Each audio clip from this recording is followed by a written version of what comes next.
Colonial experiences have greatly influenced the Philippine literary heritage, making it very aggressive and ever dynamic, evident even during the post-colonial, such that the fame of Philippine literature lost most of its substantial value in the 21st century. The expansion provided by technology and development contributed to the loss of Filipino interest in such cultural treasures, particularly in the urban setting. Although in rural areas, some forms of oral traditions are still being practiced.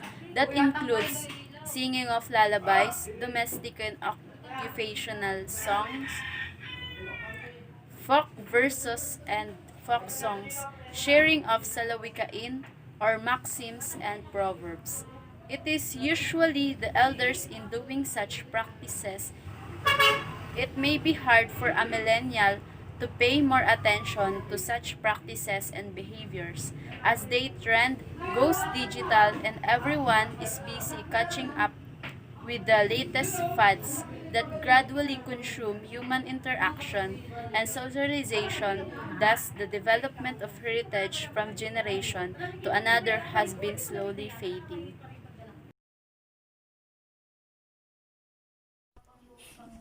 The proclamation of Emilio Aguinaldo and urging Filipinos at unite and fight for the vindication and to commemorate the day that the United States recognized our independence in 1946. This is an honor for all Filipinos and special thanks because we have an Emilio Aguinaldo who support and tirelessly fought for our desired freedom.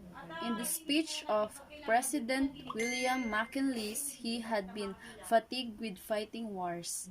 He told five prominent of the Methodist Church that in praying for God's guidance, he had been divinely inspired to the Philippines and Christianize the citizens. The decision was a strong and reversal from his previous stance for wars. Muslims of the southern Philippines have been victims of economic development. The wealth of their lands and seas has not been transformed in material development and progress, for the people wealth has simply been siphoned out of their homelands in the service of the economic interests, not only of Christians but also of foreign multinational corporations.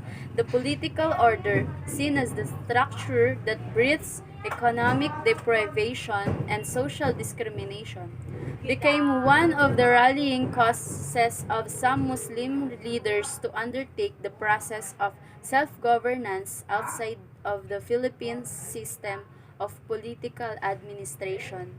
The struggle for the self-determination of Muslims in Mindanao started when the Philippines was still a colony of the United States of America or USA. Beginning in the early 19th, 2005 years before the American-sponsored Philippine independence in 1946.